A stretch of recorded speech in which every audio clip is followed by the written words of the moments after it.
আসসালামু আলাইকুম বন্ধুরা, আপনাদের জন্য ভিডিও নিয়ে এসেছি। এটা একটা ভুট্টা, এই সময় এটা অসময়ে ভুট্টা। আপনারা যারা গরু ফার্ম করবেন বা করবেন, তারা ভুট্টা অবশ্যই খাওয়াইতে হয়। তো আপনার তো চারা কোথায় পাবেন?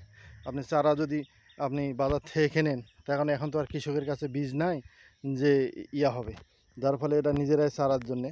এটা হচ্ছে ভুট্টা সাধারণত হওয়ার পরে যখন ভুট্টাটা হয় তখন এই চারাটা লাগাইতে হয়। দেখেন, এটা কেবল গাছ হয়েছে। এটা হচ্ছে এখন হচ্ছে আপনার হচ্ছে এখনও দেখেন, এখন হচ্ছে আষাঢ় মাস।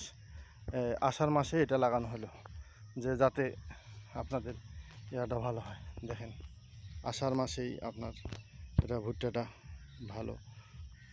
ভালো হলো আষাঢ় মাসেই মানে আষাঢ় মাসে লাগানোতে সুবিধা হচ্ছে কি, এটা প্রায় 5 মাস পরে আর কি হয়ে যাবে। তখন এটা হচ্ছে যে আপনার এটা হচ্ছে বীজ হিসাবে সামনের বছর যে সিজন, সেই সিজনে আর কি এটা বীজ হিসাবে ভালো হবে। কারণ ভুট্টাটা হচ্ছে কি, রাখলে অনেক সময় মুখটা নষ্ট হয়ে যায়, তখন আর এটা মানসম্মত থাকে না। যার ফলে এই ভুট্টাটা লাগানো হয়েছে যে যাতে মনে করে অসময়ে গরুটা ঘাসটাও খাইতে পারে, যখন আষাঢ় মাস শেষ দিকে ঘাসটাও খাইতে পারে, আবার ভুট্টাটাও হয় যাতে মানে পরবর্তী ভুট্টা উৎপাদনের জন্য, বীজ উৎপাদনের জন্য আর কি।